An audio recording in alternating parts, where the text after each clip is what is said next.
Hi, I'm Brad Redding, the Director of Instruction at the Members Course at Grand Dunes in Myrtle Beach, South Carolina.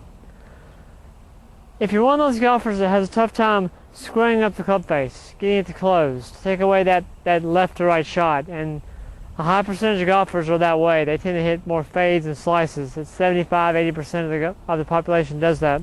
So if you want to learn how to square it up properly, it's not really trying to close the face, it's trying to square up the club face. There's a big difference in the two. Trying to close the club face would involve a lot of wrist action, when your hands tend to flip over, and yeah, the face closed, but here's the problem. When you do it that way, you're actually adding loft to the face. Your left wrist is breaking down, right wrist is kind of cupping on the way through, and when you do that, that may close the face, but you've added loft to the face, so the impact wouldn't be nearly as solid. There's two ways to create speed and distance in a golf swing. One, speed would be definitely getting the club to go fast, but two, it's having the right compression. In other words, compressing the golf ball, better impact. And so what I want you to do is this. Get one of these alignment rods, put it on the bottom of the club, and take a grip. And what you want to do is try to square the club face up. Now what I mean by that is on the way down, I want to get the end of this stick to point back at me on the way down. So on the way down, this would be squaring the club face up. It's pointing back at me on the way down, and it still points at me even on the way through. It's pointing back at me. I don't want to flip it over, because if I flip it over, that wouldn't point back at me. I've got some speed there, okay, but I've got no compression.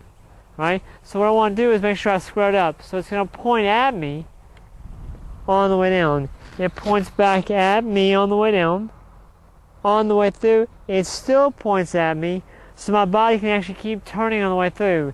If I use my hands and flip it over, it's tough for my body to turn. So if I get it to point back at me, my body is able to keep on turning. It's still pointing at me now, and the face is closed, but it closed the right way. That would be closing, no compression of the golf ball. I've added loft to the face, it wouldn't go nearly as far. When actually I do it that way, I get those things that you've heard about. The forward leaning shaft, de-lofting the face, all those happen because on the way down, I've got the club coming down where it's pointing back at me, and when I do it that way, you can see I've got that forward leaning shaft, okay? I've got the shaft being, the face being de-lofted. It keeps pointing at me, and it's closed, but it closed the right way. It does some other things for you. One, it helps you actually stay in your posture. If I try to come down, maybe something you heard about trying to keep your wrist cocked the way down, if I do that, I come out of my posture. It's a thing called early extension. So that would cause me to actually early extend. And obviously, it'd be hard to square that face up. So you may have some speed there, but no good contact. Well, I can have tons of speed with bad contact. It won't go nearly as far, and it'll go all over the place. So what I want to do is square it back up. Now, if I do it that way, where I get the butt of the club pointed back at me on the way down, I have to kind of stay more in my posture. I wouldn't be early extending.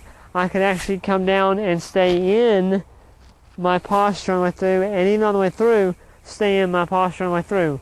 So notice on the way through that the shaft stays outside my hands on the way through.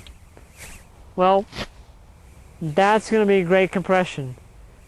It's the same thing that happened on the way back. It stayed outside my hands, back on plane. It gets back on top of the plane, but the club points more at me. And on the way through, it stays outside my hands. So again, it's more on plane. So the other thing that does for you, it keeps the club traveling on the right plane, which I think is the most important part of any golf swing, is keeping the club to travel on the right path or right plane. If it comes from the inside too much, the butt of the club goes away from me. That won't work. Yeah, I can kind of flip it over and have some speed there, but it wouldn't go nearly as far. And it would go all over the place. If I come down more this way, I've got speed, but I've also got the club swinging up the right way, so I've de-lofted the face, have more control over the club face through impact, and so I hit it more solid and straighter. So here's the deal. Can't use this during a golf swing. but I put a T in the butt of the club. Okay? And what you want to do there is hit shots when you try to get that club, the T, pointed back at you on the way down, on the way through. Keep turning and keep that butt of the club, that T, pointing at you on the way through. Okay? Works like this.